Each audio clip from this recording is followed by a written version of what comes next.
Alhamdulillah.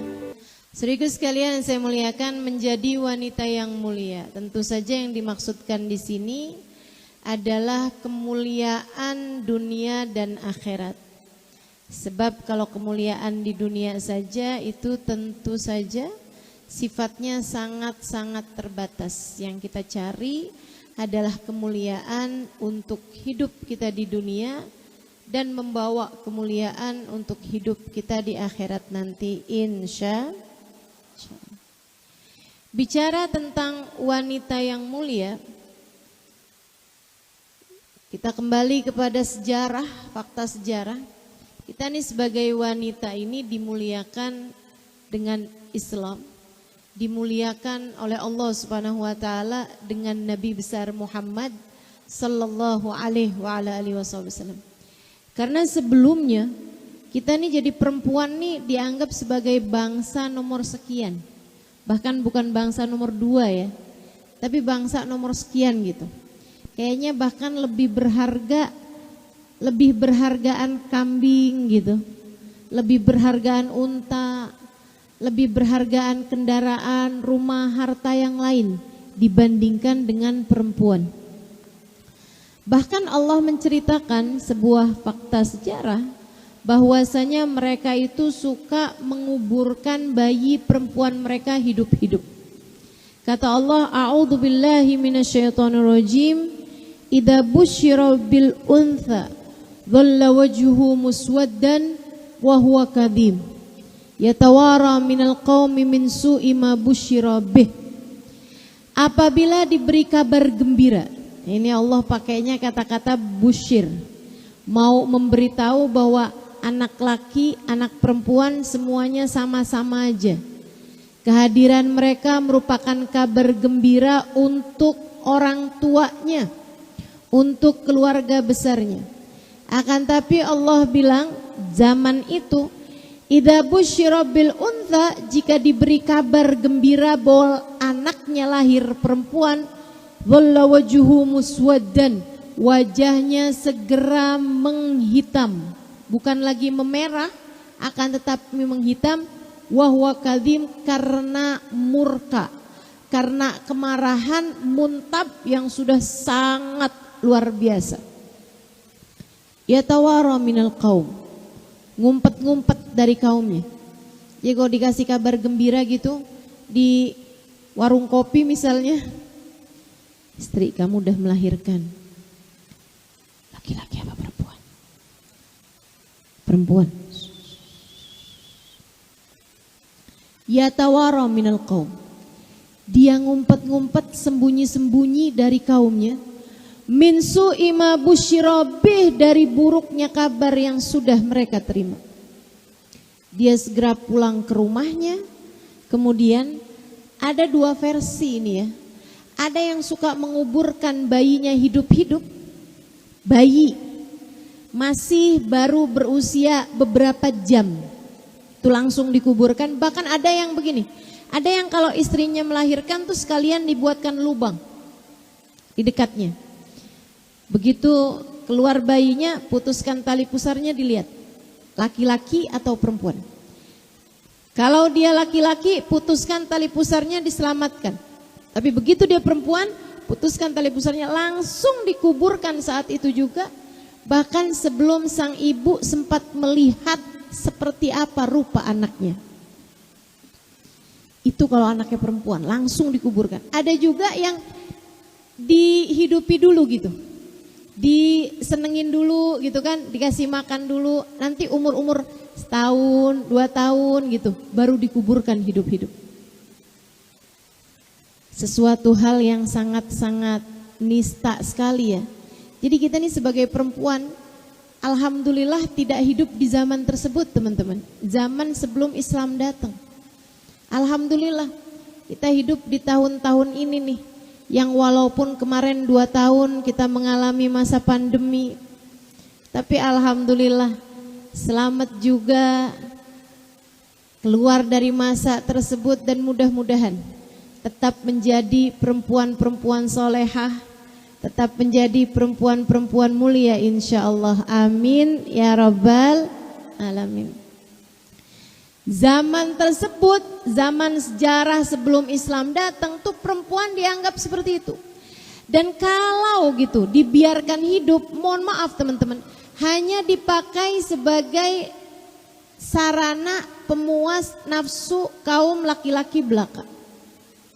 Dan itu kan yang terendah dari kodratnya perempuan.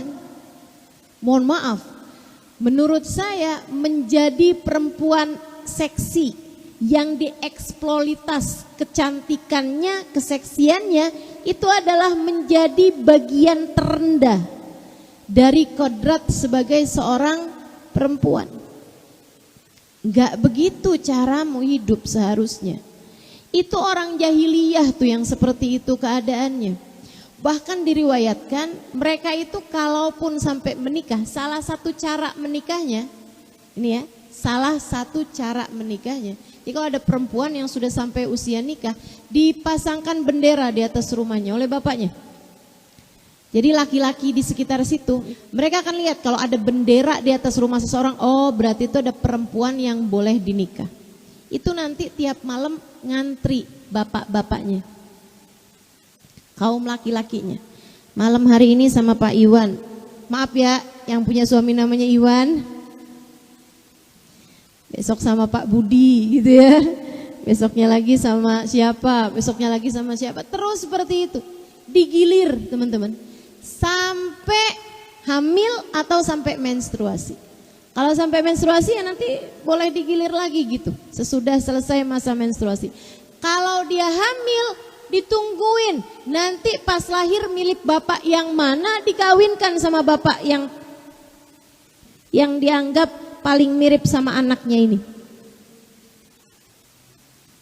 Alhamdulillah kita tidak hidup di zaman tersebut teman-teman. Inna lillahi wa inna ilaihi raji'un. Kalaupun nikah, itu statusnya dalam pernikahan tuh tidak ada kesetaraan. Tidak ada hubungan antara suami istri saling sayang, saling cinta, tidak ada. Yang ada itu adalah istri yang mengurusi semua urusan-urusan rumah tangga, tidak boleh bercakap-cakap dengan suami, nggak boleh ngobrol sama suami, apalagi tertawa bersama dengan suami. Bahkan saya pernah dengar katanya di zaman tersebut itu kalau ada istri ketawa di depan suaminya sampai kelihatan giginya, suaminya tuh boleh buat cabut gigi istrinya. Saya begitu bacanya, begitu dengernya, alhamdulillah saya nggak hidup di zaman itu. Kalau saya hidup di zaman itu, ompong saya. Kita yang suka ketawa nih udah pasti udah nggak ada giginya lagi udah. Ya Allah, ya Allah. Demikian kodratnya kaum perempuan sebelum Islam datang. Hingga Islam kemudian datang, baginda kita Nabi besar Muhammad. Salah satu syariat Islam pertama adalah diharamkannya bapak-bapak menguburkan anak mereka hidup-hidup. Diharamkan. Bahkan Nabi Muhammad sangat menganjurkan dan mencontohkan bagaimana memuliakan anak perempuan. Ibu-ibu, teman-teman saudaraku sekalian yang saya muliakan, Nabi Muhammad itu malah terbalik, setiap kali punya anak laki-laki, anak lakinya nggak lama meninggal. Makanya sampai dikatain sama orang-orang kafir Quraisy itu abtar, kata mereka. Abtar itu artinya keputus. Keputus kalau kayak binatang tuh nggak punya ekor gitu. Kalau ibarat orang tua tuh dia keputus nggak punya anak gitu. Ya, kayak dianggap sebagai kecacatan lah gitu. Dibilang abtar tuh Muhammad abtar, nggak punya keturunan laki-laki gitu. Karena memang Nabi Muhammad setiap kali punya anak laki-laki, anak lakinya tidak ada yang berusia panjang umurnya. Hanya 2 tahun meninggal, beberapa hari meninggal gitu. Saudara sekalian yang saya muliakan, makanya Allah Subhanahu wa taala kasih tahu tuh dalam surat Al-Kautsar, inna a'tainakal kautsar fasholli lirabbika wanhar inna syani'aka wal abtar. Menjawab ucapan dari mereka-mereka itu yang mengatakan bahwa Nabi Muhammad abtar, cacat, nggak punya keturunan, terpotong gitu ya, terputus gitu. Nah itu Nabi Muhammad, kata Allah Subhanahu wa taala, inna syani'aka huwal abtar, sesungguhnya para pembencimu mereka itulah yang abtar, mereka itulah yang terputus keturunannya, sementara Nabi Muhammad alaihissalam keturunannya akan terus memanjang, para habaib, para syaraif, keturunan Nabi kita Muhammad alaihissalam akan terus ada hingga bumi ini mendekati hari kiamat. Jadi malahan keberadaannya para habaib dan keberadaannya para syaraif ini menunjukkan bahwa kiamat masih agak lamaan lah. Insyaallah nih adik-adik jomblo sempat nikah, ibu-ibu yang pada punya anak nih insyaallah sempat ngawinin anak-anaknya gitu ya. Insyaallah sempat punya cucu bu, insyaallah belum kiamat dulu. Karena memang keberadaan para habaib dan syaraif ini memang menunjukkan bahwa bumi masih akan berputar. Demikian yang Allah Subhanahu wa taala sampaikan, salah satunya di ayat yang tadi telah saya sebutkan itu, bahwa keturunan Nabi Muhammad alaihissalam masih akan terus memanjang. Teman-teman saudaraku sekalian yang saya muliakan, ini jadi perempuan nih. Islam datang memuliakan. Nabi Muhammad pernah mengatakan dalam salah satu hadisnya, Nabi Muhammad di masjid di Madinah ini ya, sudah masa Madinah, Nabi Muhammad berkata kepada mereka, "Man kanat lahu thalas jawari, kanat lahu itqun minan nar." Kata Nabi, siapa di antara kalian yang memiliki 3 anak perempuan, 3 anak perempuan, ketiganya dididik, dibesarkan, dicintai, disayangi, ketiganya diasuh dengan asuhan yang baik, dengan pendidikan yang bagus. Anak perempuannya diajari baca tulis hingga dapat membaca Al-Quran, hingga dapat beribadah dengan benar, hingga dapat memahami ilmu-ilmu agama dengan baik, disekolahkan yang benar yang bagus. Kata Nabi Muhammad, kanat lahu itqun minan nar. Anak-anak perempuan tersebut akan menjadi penghalang orang tuanya dari api neraka. Nabi menjanjikan, kalian kalau punya anak perempuan, kalian didik, kalian besarkan dengan baik, anak-anak perempuanmu akan menjadi sebab kemuliaan hidupmu di akhirat nanti, sebab mereka akan menjadi penghalangmu dari api neraka. Jadi anak-anak perempuan itu adalah tameng-tameng orang tuanya, penghalang orang tuanya dari api neraka. Anak perempuan bidadari-bidadari yang kelak akan menggandeng tangan orang tuanya menuju surga. Dari Nabi Muhammad bicara seperti itu, kaum laki-laki kalau istrinya melahirkan, mereka akan tanya juga gitu, istri saya melahirkan laki apa perempuan? Kok dibilang laki-laki? Alhamdulillah. Anakmu perempuan, alhamdulillah. Jadi penghalang saya dari api neraka. Mereka berbahagia dengan kelahiran anak perempuan. Anak perempuan menjadi anak yang mulia dengan Islam. Kita jadi orang mulia karena Islam, karena Allah Subhanahu wa taala memuliakan kita. Teman-teman saudaraku sekalian yang saya muliakan, dan kemudian nih ketika sudah menjadi seorang perempuan yang dewasa, mulai belajar, mulai mengerti berbagai macam hal, ibadahnya sudah bagus misalnya gitu, sampai kemudian dia menikah. Ketika dia menikah, perempuannya memang sama Allah Subhanahu wa taala dibikin enggak pernah jauh-jauh dari surga sebenarnya. Kalau di masa kecil mereka adalah bidadari-bidadari yang akan menghantar, menggandeng orang tuanya menuju surga dengan menghalangkan mereka dari api neraka. Kalau udah nikah jadi surga buat suaminya. Kata Nabi Muhammad, ad-dunya mata' wa khairu mata'iha al-mar'atus salihah. Dunia ada kesenangannya, dunia ada surganya, dan sesurga-surganya dunia. Kesenangan terindah di dunia ini adalah istri yang solehah. Kamu jadi bagian dari surga. Kamu jadi bagian dari kesenangan bagi muka bumi ini ketika kamu berhasil menjadi seorang istri yang solehah.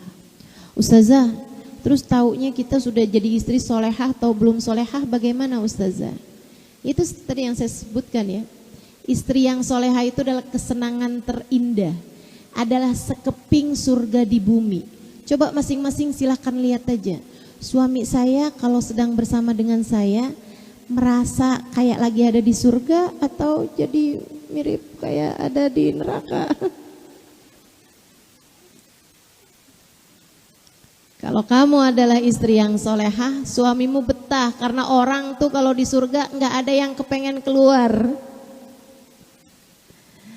Tapi kalau begitu istrinya keluar, suaminya yang yes, istri saya nggak ada di rumah. Ini berarti belum solehah sekali nih ya. Belum solehah. Mudah-mudahan Allah jadikan kita istri yang solehah. Yang amin kenapa yang belum nikah nih ya? Yang jadi istri di sini semoga menjadi istri yang solehah. Yang belum menikah juga mudah-mudahan nantinya dijadikan istri yang solehah. Teman-teman istriku sekalian yang saya muliakan, nih kalau pas saya bilang yang belum menikah semoga jadi istri yang nantinya jadi istri yang solehah, yang bilang amin, janda umur 60 tahun. Udahlah Bu, kalau udah janda umur segitu gak usah nikah lagi ya Bu ya. Ngantri aja, gak usah, biarin buat yang lain-lain aja dulu. Teman-teman sekalian saya muliakan, kalau kamu jadi seorang ibu, udah punya anak, malah Allah jadikan surganya lebih lekat lagi dengan dirimu. Allah taruh di bawah telapak kaki. Kata Allah, al-jannatu tahta aqdamil ummahat. Surga adanya di bawah telapak kaki ibu. Kamu seret kemanapun kamu pergi, kamu kemana-mana bawa surga. Semua ibukah Ustadzah? Tentu tidak. Hanya ibu-ibu solehah yang kemanapun dia pergi bawa surga dalam dirinya untuk anak-anaknya, menjadi penyebab anak-anaknya menuju surga Allah Ta'ala.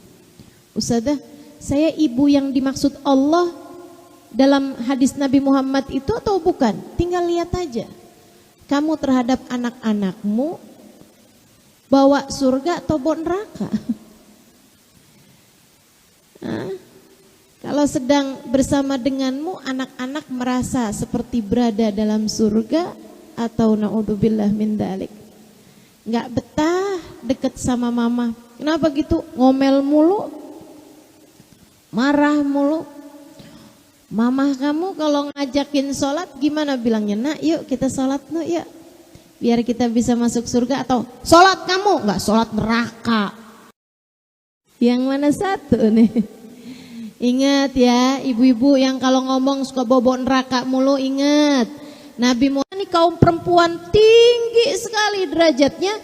Katanya baginda Nabi Muhammad alaihissalam, al-mar'atu imadul bilad, aida saluhat saluhatil bilad, wa ida fasadat fasadatil bilad. Perempuan ini tiangnya negara.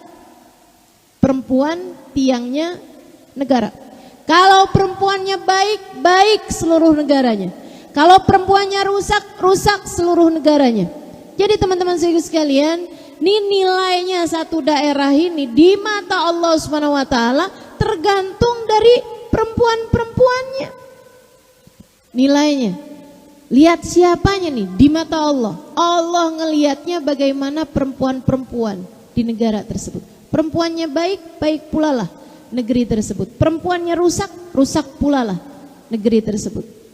Dan dalam skala yang paling kecil rumah tanggamu, nilainya tergantung dari bagaimana dirimu sebagai perempuan di dalam rumah tangga tersebut.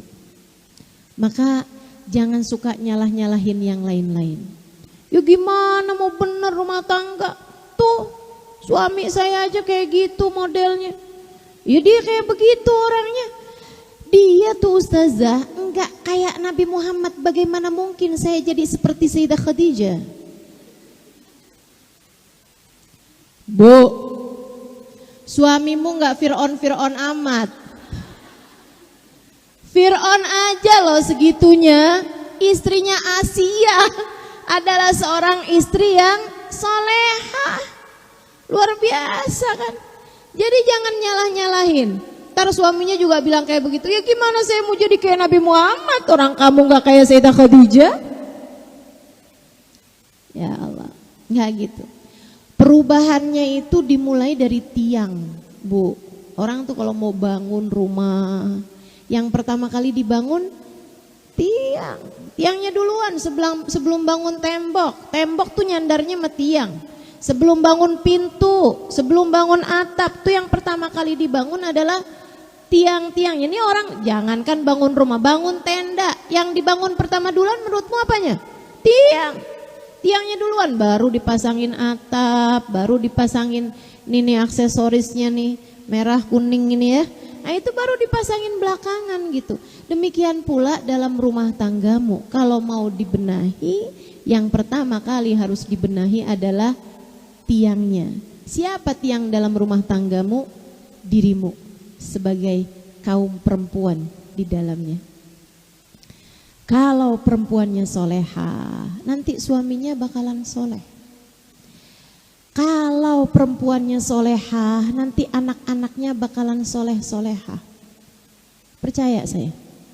Saya punya ibunda guru saya namanya Hubabah Zahra.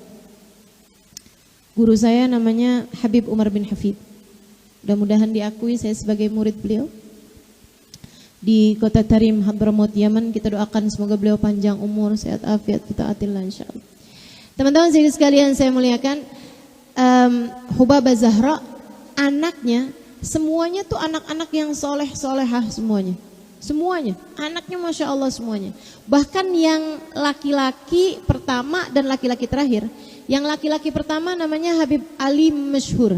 Nah ini baru wafat 2 tahunan yang lalu, dia di masa pandemi itu beliau wafat.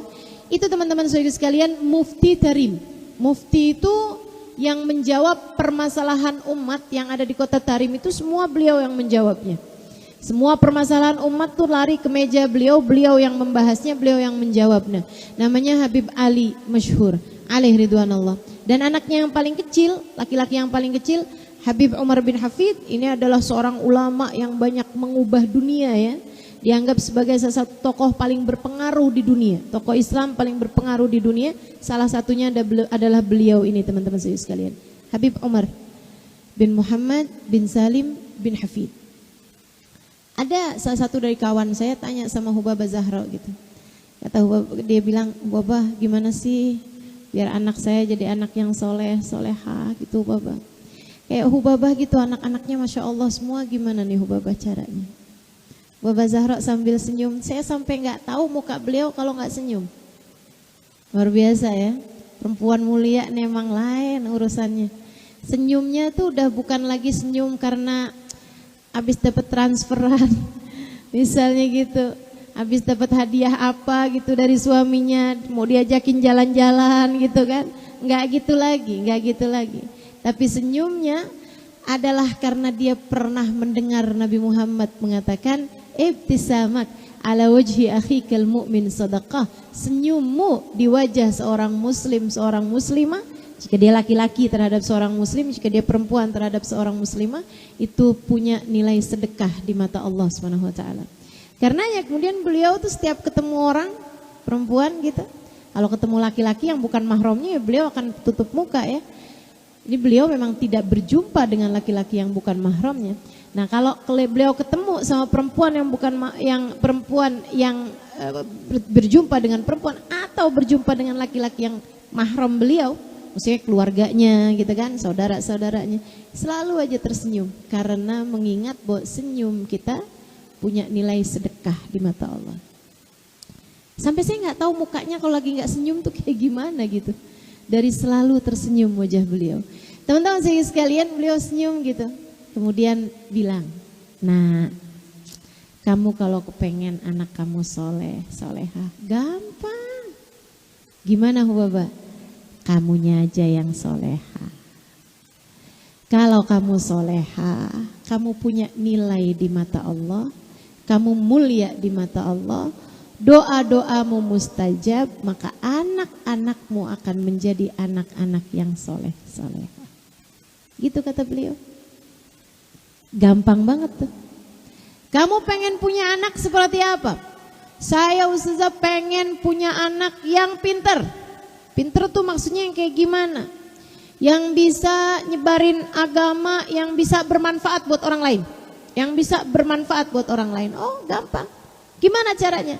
Jadilah kamu sebagai seorang perempuan yang suka bantu hajat orang lain, sehingga kamu bermanfaat buat orang lain, nanti anak kamu pun akan menjadi anak yang bermanfaat buat orang lain.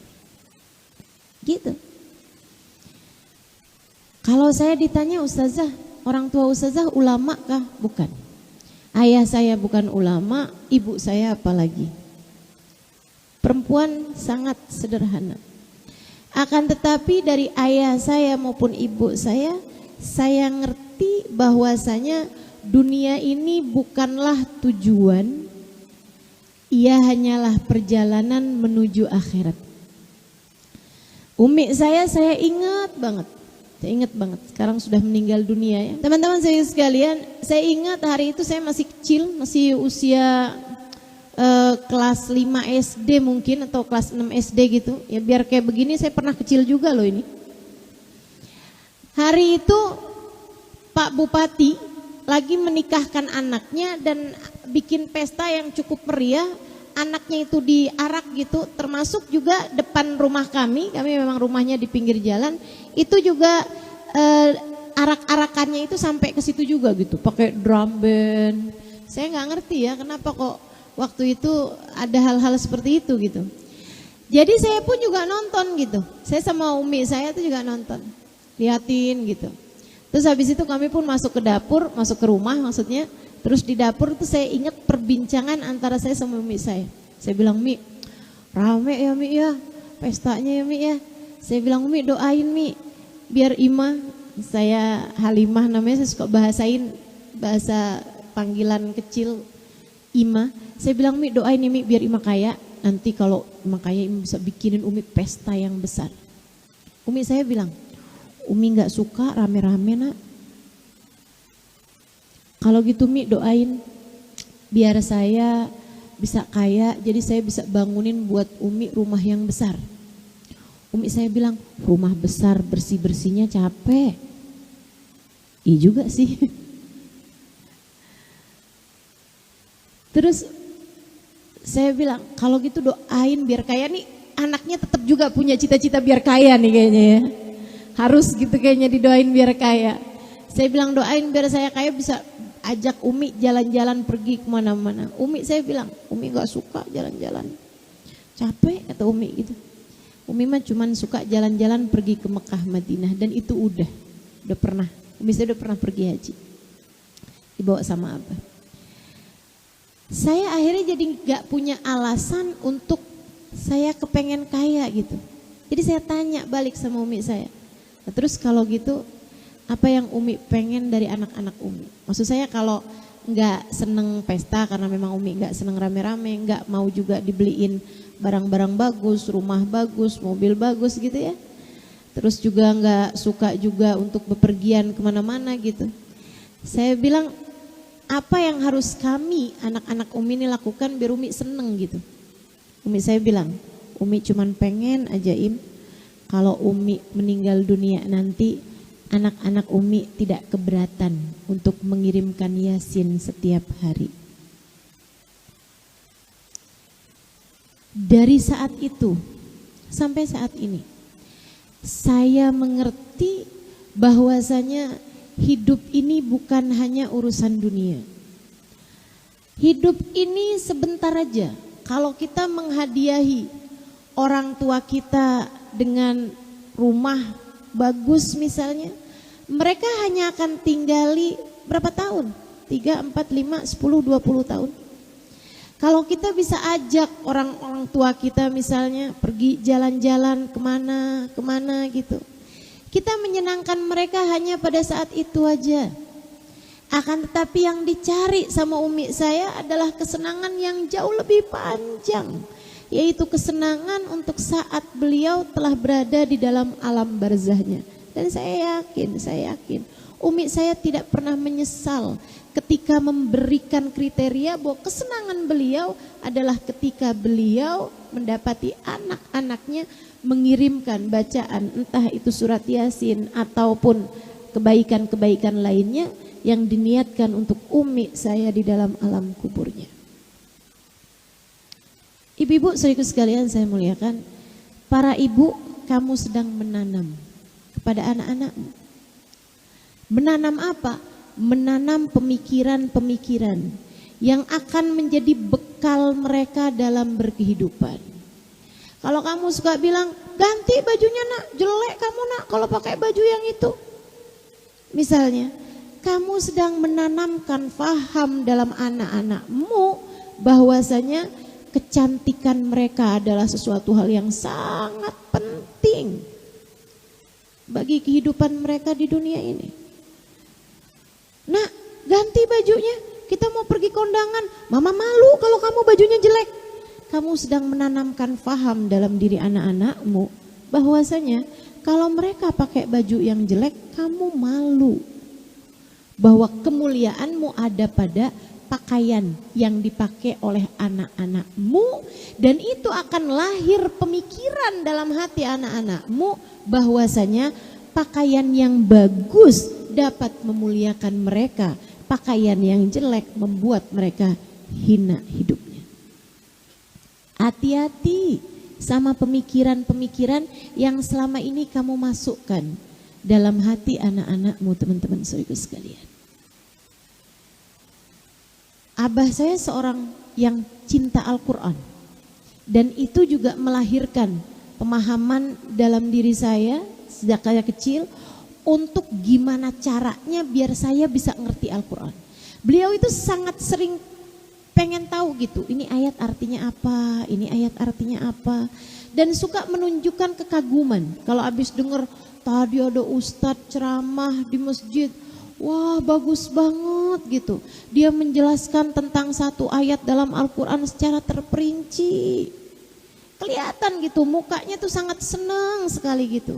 Sehingga saya pada masa saya kecil, saya berpikir bahwa kalau saya ingin menyenangkan ayah saya harus jadi orang yang bisa mengerti artinya Al-Quran. Dan itu yang membuat saya senang belajar. Sebab terpatri dalam pikiran saya bahwa kalau saya ingin menyenangkan orang tua saya harus menjadi seorang muslimah yang faham terhadap ilmu agama. Dan nanti kalau orang tua saya sampai tidak ada di atas muka bumi ini, saya harus menjadi orang-orang yang dapat selalu mengalirkan pahala ke dalam kubur orang tua saya. Ibu-ibu saudaraku sekalian yang saya muliakan, nah ini Hubabah Zahra melahirkan anak-anak yang begitu soleh-soleha. Kenapa? Kata beliau, kalau kamu ingin anak-anakmu soleh-soleha, kamunya sebagai ibu harus soleha. Sebab kamu tiangnya. Anakmu bersandar padamu, Bu. Anakmu bersandar padamu. Sebagai tiang kamu gak harus cantik. Tiang itu jarang-jarang kok dihias-hiasi gitu. Malahan kita kalau masuk rumah suka gak ketahuan tiangnya ada di mana aja. Tiang gak harus cantik ibu-ibu saudaraku sekalian, akan tetapi tiang harus kuat.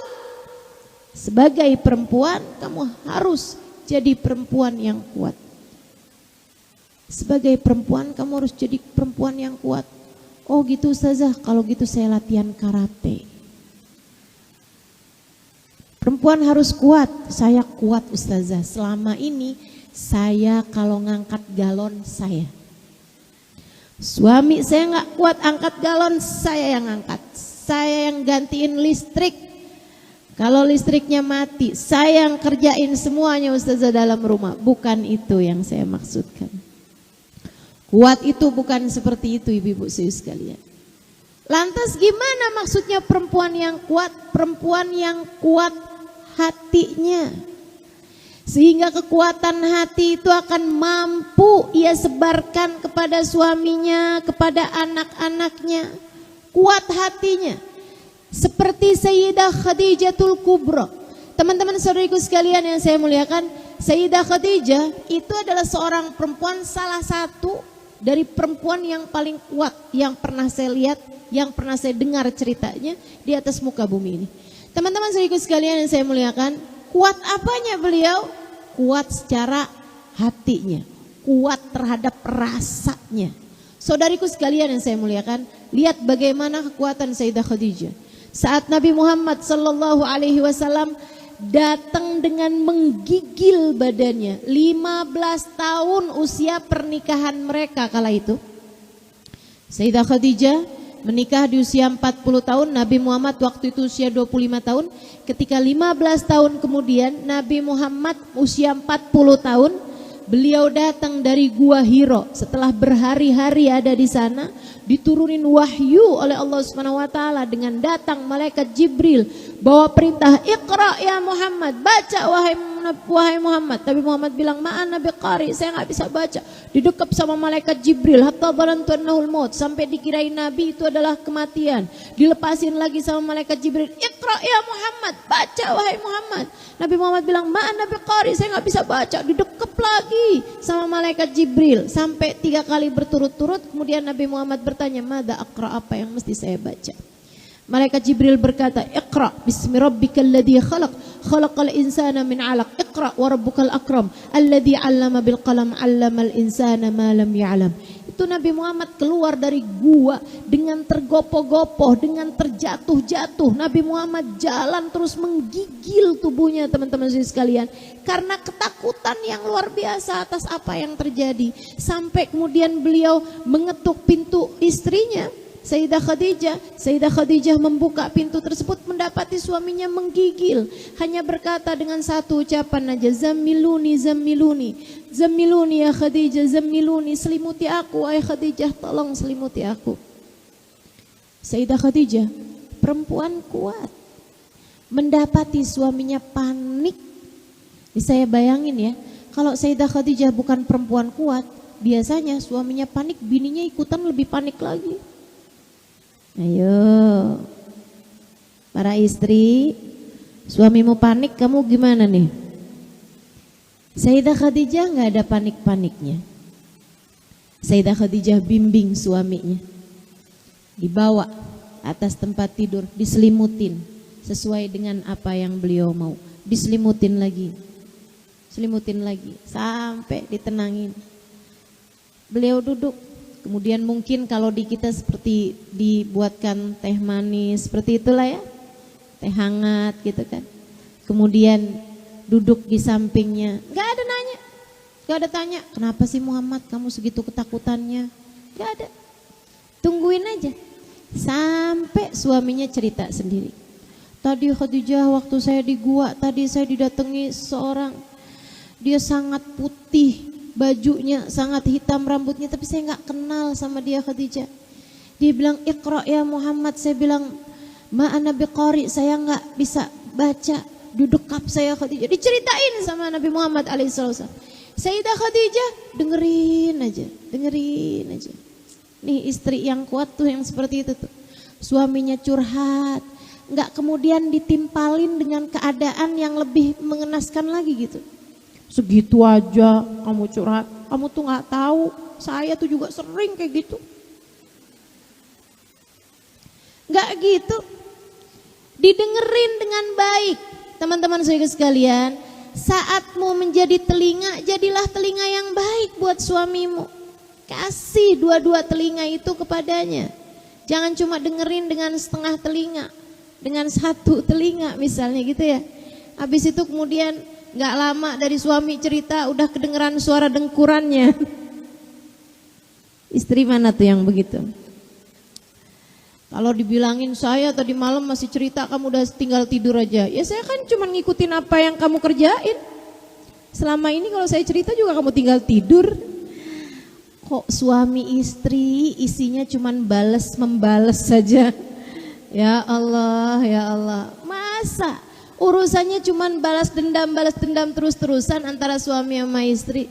Lihat bagaimana keluarga baginda Nabi besar Muhammad sallallahu alaihi wasallam.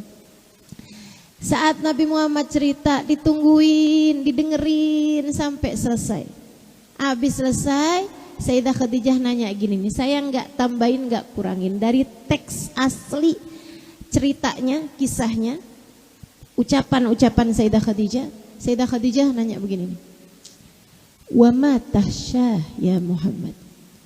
Dan apa yang kamu takutkan wahai Nabi Muhammad, wahai Muhammad? Belum jadi nabi ya. Amin mesin ya musuh. Kamu takut ada kayak setan, jin gangguin kamu, kekuatan-kekuatan sihir gitu. Zaman itu banyak sihir-sihir ya. Apa itu yang kamu takutkan? Kamu kayak disantet, kamu kayak dijahatin, atau ada kekuatan-kekuatan supranatural gitu yang gangguin kamu, ada makhluk apa tuh namanya? Makhluk mistis gitu gangguin kamu, seperti itu wahai Muhammad, kamu takut? Nabi Muhammad mengangguk. Teman-teman saudara sekalian saya muliakan, kemudian Sayyidah Khadijah menjawab, Innallaha la yukhzika abada.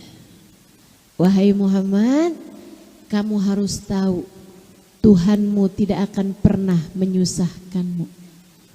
Tuhanmu gak akan bikin kamu susah wahai Muhammad. Innaka latasilur rahim wa innaka latuqrid dhaif wa innaka latakilul aitam. Orang sepertimu tidak akan pernah dikecewakan oleh Tuhan wahai Muhammad, sebab kamu adalah seorang yang selalu menyambung hubungan kekerabatan. Kamu adalah seorang yang selalu menjamu tamu. Kamu adalah seorang yang selalu menyantuni anak yatim. Orang sepertimu wahai Muhammad akan selalu disayang oleh Tuhan. Kurang lebih seperti itu teman-teman sekalian, kalau diartikan dalam bahasa Indonesia. Tuhanmu tidak akan pernah mengecewakanmu. Sehingga sekalian saya muliakan, ini ucapannya Sayyidah Khadijah oleh para ulama ahli sejarah kayak semacam ditulis dengan tinta emas gitu. Kenapa gitu? Ini perempuan sangat kuat sekali. Ia tahu bahwa dalam keadaan-keadaan tertentu suaminya itu perlu untuk dikuatkan. Saat lemah suami perlu dikuatkan. Kalau kamu sedang perlu menguatkan, sebutkan kebaikan-kebaikannya suamimu. Halo? Kalau suamimu sedang ingin dikuatkan, puji-puji suamimu, sebutkan kebaikan-kebaikan suamimu. Gitu loh caranya jadi perempuan kuat. Gitu caranya jadi perempuan mulia. Gitu caranya kalau mau jadi istri yang solehah. Jadi perempuan yang mulia, jadi perempuan yang mulia harus kuat. Yang kuat akan bisa menguatkan yang ada di sekelilingnya. Kamu menjadi seorang ibu juga begitu. Kalau anakmu sedang jatuh misalnya gitu ya, kalau anakmu sedang terluka, kalau anakmu sedang kecewa, kamu harus dapat menguatkannya.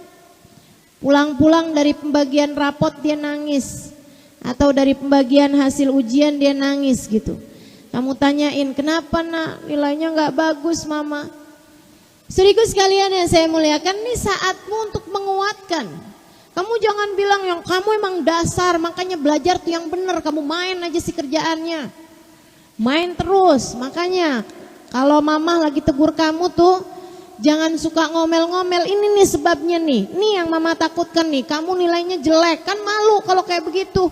Mama aja jadinya malu nih kalau ketemu sama ibu-ibu di kompleks sana. Gak gitu, kan begitu. Kalau kamu tanyain, nak kenapa nilainya jelek mama? Oh gak apa-apa, mama kirain apaan nak? Gak apa-apa. Tuh yang pada berhasil sekarang hidupnya itu belum tentu waktu sekolah nilainya bagus terus-terusan. Enggak, ada waktunya juga nilai mereka gak bagus juga. Gak apa-apa nak. Dan ini juga bukan merupakan penilaian dari Allah SWT. Penilaian dari manusia, enggak apa-apa, enggak masalah. Ini juga tidak menunjukkan nilai kamu sayang di mata mama. Buat mama kamu selalu menjadi juara. Itu kan enak kata-kata begitu. Ada di sini emaknya yang bilang begitu sama anaknya. Insya Allah ya kita belajar kayak begitu ya. Kalau ngelihat rapot anaknya ada merah 1, kita bilang alhamdulillah nak bagus rapotnya. Ada merahnya mama cuma 1, mama dulu 5. Lagian sok-sokan pengen punya anak ideal, dirimu lupa apa? Betapa sangat penuh dengan kekurangannya kita sebagai ibu. Maka jadilah perempuan yang kuat, yang dapat selalu menguatkan hati orang-orang yang ada di sekeliling kita. Insya Allah. Teman-teman saudariku sekalian yang saya muliakan, sekarang kalau saya ditanya, Ustazah mau jadi perempuan mulia nih apa nih yang mesti kita punya nih? Ada 3 hal teman-teman. 3 hal sangat mendasar untuk kamu miliki kalau kamu ingin menjadi seorang perempuan yang mulia. Yang pertama, ilmu. Ilmu. Kamu harus belajar, kamu harus berguru, kamu harus banyak mendengarkan. Dan alhamdulillah zaman sekarang ini sarananya sudah begitu mudah. Buka YouTube bisa, ya kan begitu ya? Saya aja banyak tuh dakwahnya di YouTube. Buka Instagram ada gitu. Tinggal kamu pilih aja. Mau lihat orang joget-joget di TikTok atau mau mendengarkan kajian-kajian yang membawa kemuliaan, yang membawa diri kamu naik kelasnya menjadi mulia di mata Allah. Sebab katanya Nabi Muhammad alaihi salatu wassalam, man aradallahu bihi khaira yufaqihu fiddin. Orang yang dikehendaki baik oleh Allah, calon-calon penghuni surga, Allah pasti akan beri kepadanya kemudahan untuk mempelajari agama. Bahkan Nabi Muhammad menyampaikan ketika beliau Isra dan Mi'raj, ra'aitu lailata an usriya bi anna aktsar ahlin nar minan nisa. Malam saya di Isra Mi'raj kan, saya lihat ternyata kebanyakan penghuni neraka adalah dari orang-orang miskin. Para sahabat nanya, aminal mal ya Rasulullah, adakah mereka miskin harta wahai Rasulullah? Nabi Muhammad menjawab, la bal minal ilim, tidak, akan tetapi mereka miskin ilmu. Jangan jadi orang tidak mulia atau jangan jadi orang hina dengan tidak berilmu, tidak memiliki ilmunya. Kamu harus belajar caranya sholat yang benar bagaimana, belajar makna-maknanya sholat, belajar bagaimana arti dari apa yang kamu baca selama ini dalam sholat-sholat kamu. Pelajari teman-teman sekalian, apa yang bisa bikin hatimu jadi kuat, apa yang bisa membuatmu hatinya jadi indah. Pelajari bagaimana kehidupan bagindamu Nabi besar Muhammad sallallahu alaihi wasallam. Contoh orang-orang soleh solehah yang sudah ada dalam Islam ini ya, Sayyidah Khadijah, Sayyidah Aisyah, Sayyidah Fatimah. Pelajari sejarah mereka, itu yang dapat memuliakanmu. Belajarlah terus teman-teman sekalian. Saya ingat satu cerita, yang mana cerita ini sering disampaikan oleh guru kami Habib Umar bin Hafid. Ada seorang perempuan sangat miskin, sebatang kara, kerjanya ngangkutin air dari sumur ke rumahnya orang. Jadi jasa pengangkutan air dari sumur ke rumahnya orang zaman itu ya. Dia dari miskinnya orang sampai suka panggil dia tuh ya miskinah. Meskipun arti miskinah dalam bahasa Arab itu bukan miskin harta, tapi kayak yang orang yang kami kasihani gitu, orang yang kami sayangi gitu. Ya miskinah. Teman-teman saya sekalian yang saya muliakan, akhirnya kemudian satu waktu si miskinah ini memang walaupun dia miskin ya, walaupun dia hidup sebatang kara, kerjaannya itu hanya ngangkut air di sumur, dari sumur kemudian dia bawa ke rumah-rumahnya orang, tapi dia adalah seorang perempuan yang terhormat, seorang perempuan yang mulia. Kenapa mulia? Karena dia itu teman-teman saudaraku sekalian selalu bisa menebarkan kemanfaatan kepada siapapun. Senengannya pergi majelis ilmu. Pokoknya kalau dengar ada majelis taklim di mana aja dia pergiin tuh. Ada ustadz datang dari mana aja dia datengin. Ada ustazah gitu, ada orang menyampaikan kajian ilmu, selalu aja dia datengin. Dan kalau dia datang tuh dia serius mendengarkan. Dan kalau udah habis dengerin tuh, apa yang dia bisa ingat dalam pikirannya akan dia sampaikan kepada perempuan siapapun yang dia temuin. Ntar kalau pas lagi ngasihin air ke rumahnya orang gitu, dia sekalian sambil cerita gitu. Jangan lupa ya nanti deket lagi nih tanggal 10 Muharram puasa. Katanya Ustadz kemarin itu, jadi dia sambil nyampein gitu. Oh iya Miskinah, makasih ya udah diingetin gitu. Sehingga sekalian saya muliakan bacaan-bacaan apa yang diajarkan sama Ustadz, diajarkan Ustadz itu disampaikan lagi gitu. Sampai satu hari dia meninggal dunia. Sesudah dia meninggal dunia, beberapa hari kemudian seorang ulama di kampung tersebut memimpikan Miskinah dengan pakaian yang sangat indah, dengan perhiasan yang sangat mewah, bahkan pakai mahkota. Miskinah, si miskin itu dalam alam barzahnya dia bahkan dimahkotai oleh Allah Subhanahu wa taala, udah kayak queen, udah kayak ratu, teman-teman. Dipanggil dong sama si ulama yang mimpi ini. Dia bilang, "Ya Miskinah." Miskinah kemudian dengan berjalan melenggak-lenggok, dengan berjalan kayak ala ratu-ratu kecantikan, dia noleh gitu. Dia bilang, "Dhahabatil maskanah wa ja'al ghinal akbar." Kemiskinan saya sudah pergi, sekarang saya jadi perempuan kaya raya dengan kekayaan yang sangat besar. Bimanil tidzalika ya Miskinah? Gara-gara apa kamu bisa dapat kemuliaan seperti ini Miskinah? Miskinah tersebut menjawab, bijulusi li majalisi talim, karena saya selalu hadir di majelis talim, menangkap ilmu-ilmu agama, kemudian saya berusaha menyampaikannya sebisa saya kepada orang-orang yang ada di sekeliling saya. Jadi syarat mutlak buat jadi perempuan mulia adalah jangan berhenti belajar. Terus saja, sering-seringlah menuntut ilmu, sering-sering mendengarkan kajian-kajian yang bagus-bagus. Lagi pula teman-teman saudaraku sekalian, nih ya, ilmu-ilmu yang bermanfaat tuh statusnya kayak makanan. Kamu kalau 3 hari gak makan kan mati, ya kan? 3 hari gak makan gak minum mati.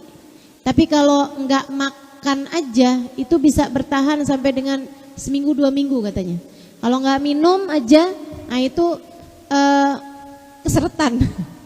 Enggak ya, maksud saya itu orang itu kalau bertahan air aja itu bisa beberapa minggu gitu. Saya lupa sekarang keterangannya. Akan tetapi kalau nggak makan nggak minum, sama sekali nggak makan nggak minum tuh 3 hari teman-teman. Sehingga sekalian yang saya muliakan. Nah ini nih, jadi itu syarat mutlaknya menjadi seorang perempuan yang mulia adalah berilmu, belajar. Jangan berhenti belajar, belajar terus. Ustazah belajarnya sama siapa aja? Sama orang berilmu yang punya nasab keilmuan, bukan nasab ini ya, bukan nasab silsilah abna, silsilah garis keluarga, bukan, akan tetapi nasab keilmuan yang bersambung kepada Nabi besar Muhammad sallallahu alaihi wasallam. Artinya dia itu dapetin ilmunya dengan berguru kepada seseorang, yang dapetin ilmunya juga dengan berguru. Dianya juga berguru sampai nyambung kepada para tabi'in, kepada sahabat Nabi Muhammad, dan bersambung kepada Nabi besar Muhammad sallallahu alaihi wasallam. Namanya silsilah ilmu. Teman-teman sekalian, sebab enggak semua orang pinter itu punya silsilah ilmu. Ada juga yang dia pinter menyampaikan, kalau ditanya kamu belajarnya dari mana? Dari Mbah Google. Asal belajar dari Mbah Google gitu ya, cuman nanya ngeliatin gitu, hukum sholawat kepada Nabi Muhammad.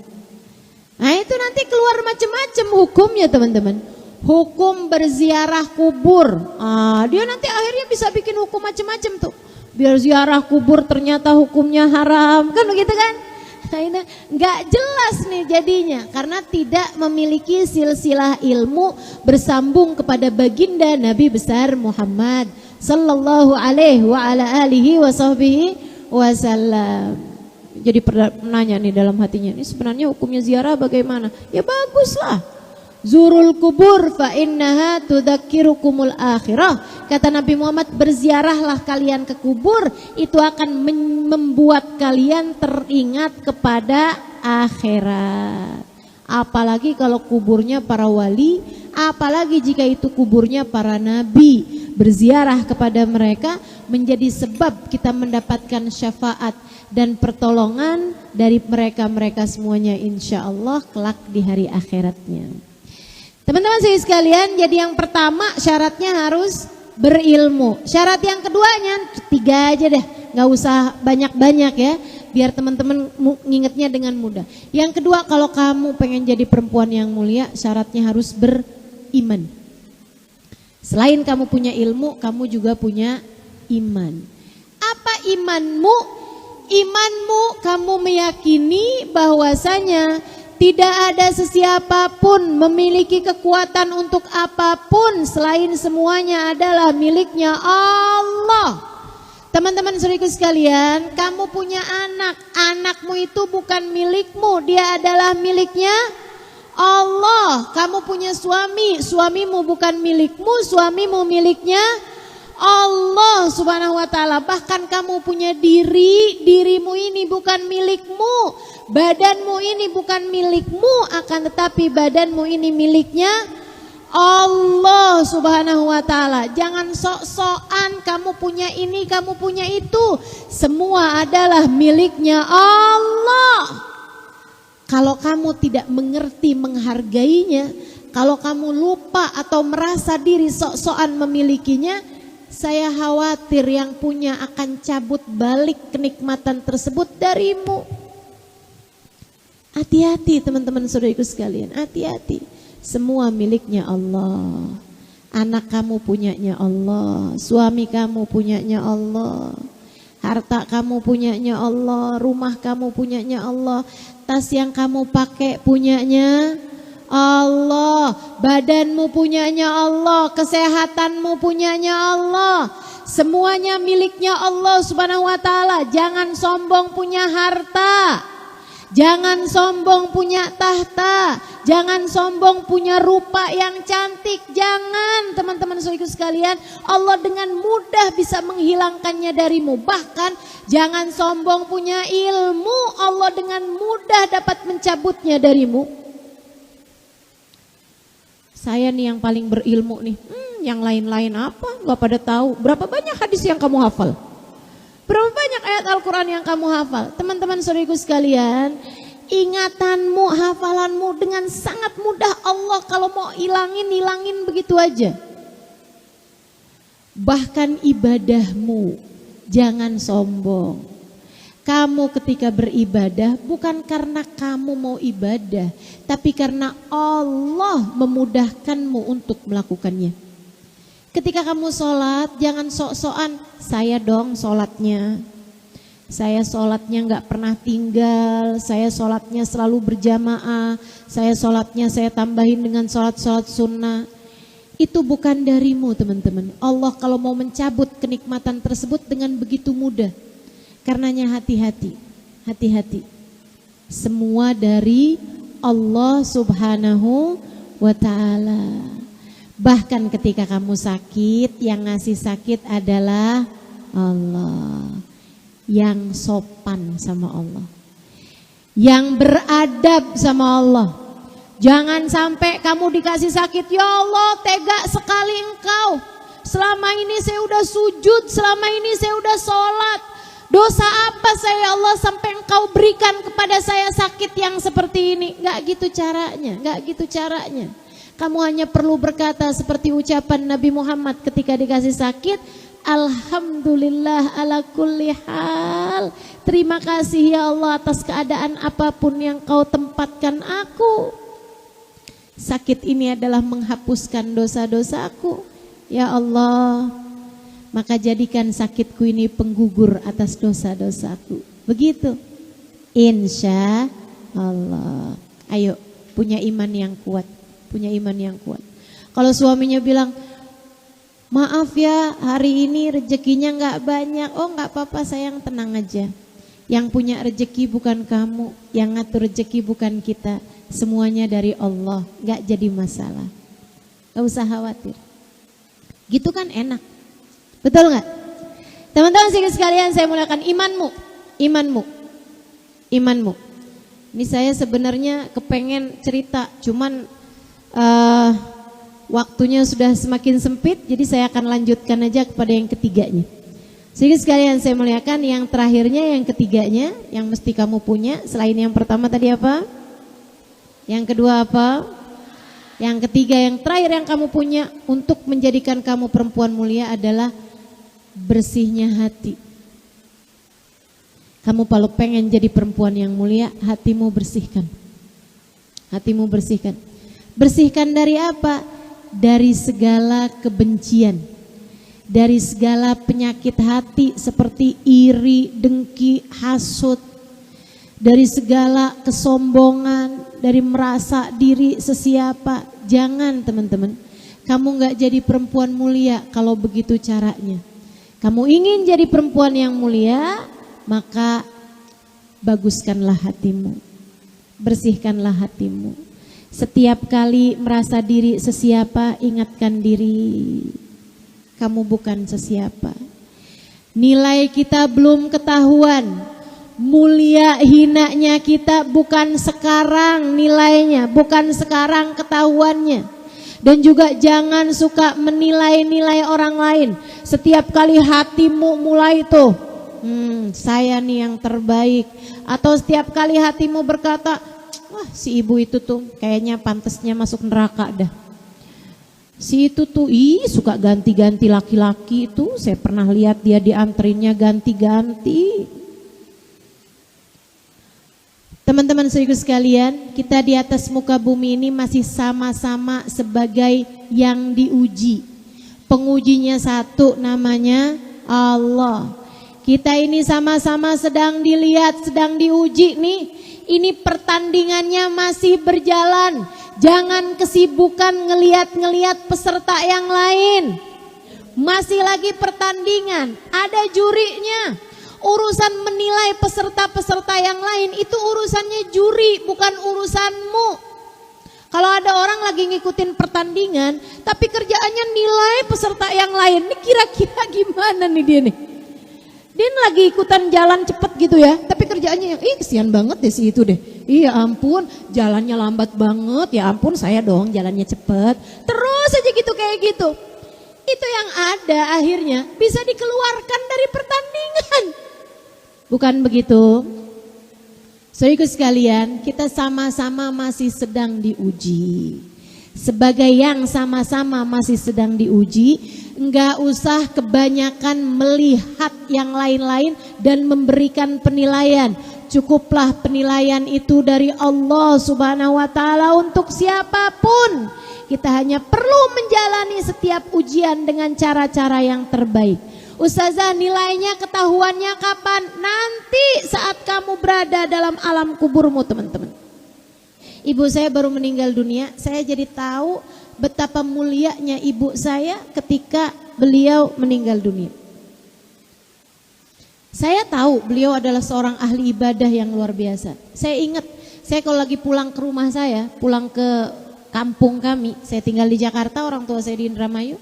Saya kalau pulang ke kampung itu, saya suka tidurnya malam, karena memang saya biasanya terbiasa tidurnya agak cukup larut malam gitu. Kecuali kalau lagi perjalanan seperti ini, saya mengusahakan untuk tidur lebih awal. Itu saya kalau tidurnya malam itu, saya kalau misalnya tidur gitu ya jam 12:30, itu saya akan dengerin suara di dapur gitu. Dapur tuh udah mulai hidup gitu kan, jam 12:30. Suara umi saya yang mulai bangun untuk ibadah malam, sementara saya bahkan belum tidur. Beliau tahajud, di dapur bikin minuman dulu gitu. Kadang juga siapkan minuman buat ayah saya. Kemudian beliau sibuk dengan tahajudnya. Kalau udah tahajud tuh air matanya berlelehan gitu. Insya Allah luar biasa sekali. Saya ingat umi saya suka baca Al-Quran, tapi di akhir-akhir hidupnya itu kayak 5 tahun yang lalu mata umi saya, ini saya akhirnya jadi cerita ini ya, gak apa-apa ya, boleh ya. Umi saya itu 5 tahun sebelum meninggal dunia, matanya mulai berkurang penglihatannya. Terus umi saya tuh bilang, ya ampun Im, umi kalau ngelihat kaca nih suka gak kelihatan muka umi kayak gimana gitu. Umi juga suka gak ngelihat, maaf ya nak ya gitu, suka mulai gak kelihatan gitu. Terus umi saya bilang, umi sedih banget, umi sekarang udah gak bisa baca Quran karena gak bisa kelihatan gitu. Akhirnya saya bilang sama umi saya, Mi, mata Umi ini hanya katarak, saya bilang. Ini Mi, Umi operasi sebentaran 10 menit mata Umi bisa lihat lagi. Tapi kan namanya orang tua ya takut gitu sama operasi itu kan kayak ada di meja operasi gitu, dibelah-belah, di gitu-gitu lah. Umi saya takut gitu. Jadi akhirnya Umi saya tuh nunda. Sampai akhirnya kami tuh dorong Umi biar mau operasi dengan cara orang-orang yang sudah selesai dioperasi dan berhasil biar ketemu sama Umi saya gitu, ngobrol gitu. Biar Umi saya bisa tanya-tanya gitu. Itu setiap kali yang ditanya sama Umi saya tuh Umi saya ngomongnya kayak begini nih. Udah operasinya? Udah Mi, alhamdulillah. Udah bisa baca Quran? Udah bisa baca Quran lagi? Iya Mi, alhamdulillah Mi, baca Quran jadi terang. Oh, mulai tuh Umi saya tuh kepengen tuh. Ada satu orang ditanya sama Umi saya, udah operasi? Udah Mi, alhamdulillah. Udah bisa baca Quran? Saya memang gak bisa baca Quran Mi. Dia ternyata memang gak bisa baca Quran gitu. Seumur hidupnya gak pernah belajar ngaji, jadinya memang gak bisa baca Quran. Umi saya nanya gini nih, nah terus ngapain dioperasi? Sampai adik saya cubit Umi, karena maksudnya kan pertanyaannya gak pantas ya. Umi saya terus cerita sama saya, karena saya waktu itu gak ada, kata Umi gini, ada orang mau-maunya dioperasi, padahal dia gak bisa baca Quran. Ngapain ya nak dia dioperasi matanya? Kayak menurut Umi saya tuh matamu itu perlu buat lihat biar bisa lihat Al-Quran. Ngapain kamu punya mata terang-terang begitu kalau bukan buat baca Al-Quran gitu. Teman-teman sekalian yang saya muliakan, tahajud iya, sholat berjamaah gak pernah tinggal. Bahkan Umi saya itu kalau sholatnya di masjid gitu kan, kalau pulang terus saya bilang, Umi udah sholat? Udah nak di masjid. Ya ampun Mi, saya gak ada temennya nih buat sholat. Ya udah Umi sholat lagi deh, temenin kamu deh. Sebilang kan Umi udah sholat. Ya gak apa-apa, mungkin Umi sholatnya yang dulu-dulu ada yang gak rapi gitu, mungkin ada sholatnya yang gak sah mungkin. Jadi Umi sholat lagi aja sama kamu. Itu Umi saya pada udah mulai sakit. Umi saya udah sholatnya di kursi itu beliau tetap aja setiap kali kami sholat berjamaah gitu Umi mau sholat lagi. Padahal beliau udah mengerjakan sholat. Dari senengnya sama sholat berjamaah dan dari senengnya beliau sama sholat. Teman-teman sekalian saya muliakan, dan kalau urusan sedekah tuh ngasih sama orang lain, kami nih anak-anaknya sampai adik saya tuh sampai suka bilang gitu sama saya gitu, Kak, kalau ada barang mahal-mahal jangan kasih Umi Kak. Saya bilang, Mang kenapa? Itu sebentaran aja Kak sama Umi, sehari 2 hari. Habis itu Umi juga bakalan kasih. Ntar yang dikasih tuh mending siapa gitu, keponakan apa siapa gitu. Yang dikasih tuh pengemis lah dikasih sama dia. Dikasih tas yang ada mereknya gitu. Ya Allah, ya Allah. Tuh Umi saya tuh kayak nggak nganggep gitu. Hartanya itu semuanya ya dikasih-kasihin aja. Subhanallah teman-teman sekalian. Beliau itu waktu meninggal dunianya itu sampai rumah sakit tuh sampai heran-heran gitu. Kamar yang Umi saya sempat hanya beberapa jam ada di rumah sakit tuh, dokternya sampai bilang, kenapa ya? Apa memang Nabi Muhammad itu wangi gitu? Kenapa memangnya Pak Dokter? Dokternya cerita sama abah saya, dia bilang kamar yang bekas Umi dirawat itu semuanya jadi wangi, bahkan sarung tangan yang buat pegang Umi sebelum Umi meninggal semuanya jadi wangi semua baunya. Teman-teman sekalian, karena Umi saya itu cintanya sama Nabi Muhammad luar biasa. Yang dipanggil tuh cuman Rasulullah, Rasulullah gitu terus. Kalau sakit-sakit tuh ya Rasulullah, ya Rasulullah. Kerjaannya sholawatan aja. Dan beberapa bulan sebelum beliau meninggal dunia itu beliau sering sekali menyampaikan kepada kami ini keluarganya ya. Beliau bilang tuh, Umi udah kangen sama Nabi Muhammad. Umi pengen ketemu sama Nabi Muhammad. Gitu. Sampai bolak-balik berulang kali nanya sama saya, karena saya anaknya dan ustazah gitu ya. Umi saya nanya gini, Im, kalau Umi meninggal dunia bisa gak ketemu Rasulullah? Saya bilang, Mi, kalau Umi besar cintanya sama Nabi Muhammad, Umi bakalan jumpa sama Rasulullah.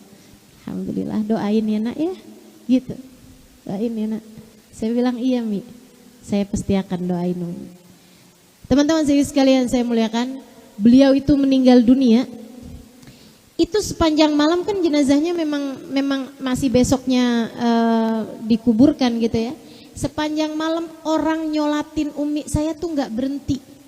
Dan itu bukan karena saya anaknya ustazah gitu, bukan karena saya sebagai anaknya seorang ustazah sehingga orang-orang berdatangan untuk menyolati jenazah Umi saya gitu, bukan. Karena bahkan yang datang untuk nyolatin Umi saya tuh dari malamnya sebelum besoknya dibawa jenazahnya, itu bahkan nggak kenal sama saya. Saya tungguin jenazah Umi saya tuh jam 1 malam, jam 12 malam, jam 2 malam sampai jam 3 malam. Ada orang datang untuk bilang, boleh saya sholatin jenazah Umi? Saya bilang iya silahkan gitu. Saya tanya gitu, dari mana? Saya dari Bandung. Kak, manggil saya Kak, berarti kan gak kenal sama saya. Ada yang bilang saya dari Sumedang Mbak, katanya gitu. Berarti ini orang gak kenal sama saya bahkan gitu. Teman-teman saya sekalian, nyolatin jenazahnya Umi gak berhenti. Yang duduk di depan jenazahnya untuk kirim tahlil, untuk kirim Fatihah itu gak berhenti sampai pagi-pagi jenazah Umi dibawa untuk disolatkan di masjid. Subhanallah. Dan itu orang sedekah, orang kirim makanan gak berhenti sampai kami bisa menjamu semua orang-orang yang datang untuk bertakziah. Saudara sekalian yang saya muliakan, dan itu subhanallah, subhanallah. Kalau teman-teman mau lihat itu ada di YouTube juga itu ya, apa gitu keterangannya, memoir apa-apa gitu dari Umi saya waktu meninggal dunia. Itu jenazahnya dibawa dari masjid ke tempat dikuburkan, jenazahnya tuh seperti lari gitu. Sampai yang ikut menguburkan jenazah Umi saya itu sampai harus lari-lari buat ngikutin jenazah. Sampai saya penasaran, berulang kali saya lihat itu, ini mungkin Umi saya dibawa naik mobil atau gimana gitu. Apa dibawa gerobak, didorong apa gimana gitu. Padahal enggak, ditandu, tapi tuh lari-lari gitu jenazahnya. Sampai abang saya tuh cerita, saya sampai harus naik motor buat biar bisa di depan agar saya itu bisa naroin jenazah Umi gitu di dalam kuburnya gitu. Dia bilang saya sampai harus muter karena rombongan jenazah ini sangat banyak sekali, sekitar 1 kilometer yang nganterin jenazah Umi saya, orang-orangnya itu. Dia bilang saya sampai harus muter naik motor, dan itu nggak keburu juga, Umi saya jenazahnya udah terlebih dahulu nyampe di tempat tersebut. Lari jenazahnya. Saya ketika lihat videonya, karena saya nggak ikutan nganter jenazah, sebagai perempuan kan kita nggak ikutan nganter jenazah, saya jadi kebayang-bayang gitu apa yang Nabi Muhammad ceritakan, bahwa jenazah tuh kalau dia dapat rahmatnya Allah, kalau dia adalah orang mulia yang sudah dijanji-janjikan segala keindahan di dalam alam kuburnya, teman-teman saya sekalian, kalau dibawa menuju alam kubur, itu jenazahnya akan berkata, akan bicara dengan ucapan yang didengarkan semuanya kecuali oleh manusia sama jin. Manusia sama jin gak bisa dengar, tapi yang lain, tikus, kucing, kalau ada di sekitar situ gitu ya, semuanya bisa dengar. Apa yang dia ucapkan? Kalau dia adalah jenazah yang mulia, jenazah orang mulia, dia akan berkata, asri'u bi ila jannati rabbi rahman ghaira qadban. Segeralah bawa saya, segera bawa saya, ayo cepetan bawa saya, cepetan bawa saya. Saya sudah tidak sabar lagi untuk berjumpa dengan Allah Subhanahu wa taala yang Maha Rahman, dan dia ridha kepada saya. Sementara kalau jenazah itu adalah jenazah orang yang hina, saat dibawa dengan keranda itu, dia akan berteriak-teriak dengan teriakan yang juga didengarkan oleh semuanya kecuali oleh manusia dan jin. Dia akan berkata, ya wailakum aina tadhabuna bi, ya wailakum aina tadhabuna bi, irji'uli ila baiti. Kembalikan saya ke rumah saya. Kemana kalian mau bawa saya? Jangan bawa kalian jangan bawa saya pergi. Kembalikan saya ke rumah saya. Saya masih punya suami, saya punya anak-anak, saya masih punya barang-barang di rumah saya yang begitu enak, begitu nikmat. Kembalikan saya takut, saya nggak mau pergi. Ibu-ibu, teman-teman saya sekalian, kamu hanya akan menjadi salah satu di antara keduanya. Saat kamu meninggal dunia nanti, semua penilaian Allah Subhanahu wa taala Allah akan berikan kepadamu. Apakah kamu adalah orang mulia yang kedatanganmu disambut oleh rahmatnya Allah, oleh keridhaan Allah Subhanahu wa taala, dibisikkan di telingamu, ya ayyatuhan nafsul mutmainnah irji'i ila rabbiki radiyatan mardiyah, wahai pemilik jiwa yang tenang, saatmu untuk kembali kepada Allah Subhanahu wa taala, radiyatan mardiyah, kamu diridhoi oleh Allah dan kamu juga cinta kepada Allah Subhanahu wa taala, ataukah kamu adalah orang-orang yang hina, yang tidak berhasil meraih kemuliaan, sehingga di saat kamu dikembalikan ke dalam alam kuburmu, kamu tidak disambut oleh sesiapa, justru kamu disambut oleh kemurkaan Allah Subhanahu wa taala. Naudzubillah min dzalik. Yuk jadi perempuan-perempuan mulia. Hidup kita udah enggak lama lagi, teman-teman. Beberapa saat lagi kita pun juga akan masuk ke dalam alam kubur kita. Mari menjadi peserta-peserta perlombaan di atas muka bumi ini dan menjadi yang terbaiknya. Tidak dalam pandangan manusia, akan tetapi dalam pandangan Allah Subhanahu wa ta'ala. Kalau berbuat kebaikan, enggak usah kepengen dicatat namanya. Udah kok, udah ada malaikat raqib atid yang akan mencatatkan semua, entah itu kebaikan ataupun keburukan-keburukanmu. Enggak usah seneng banget sih update di status nikmat hari ini berbuka puasa dengan keluarga. Gak usah begitu. Gak usah yang update status di jam 2 malam indahnya tahajud. Gak usah. Biarkan Allah menilaimu. Jika bahkan andai orang di atas muka bumi ini tidak menganggapmu seseorang, jika kamu mulia di mata Allah, kamu akan tetap menjadi seseorang yang mulia dan bahagia hidupnya dunia hingga akhiratmu. Mudah-mudahan Allah memuliakan kita semuanya. Yuk kita bacain Fatihah.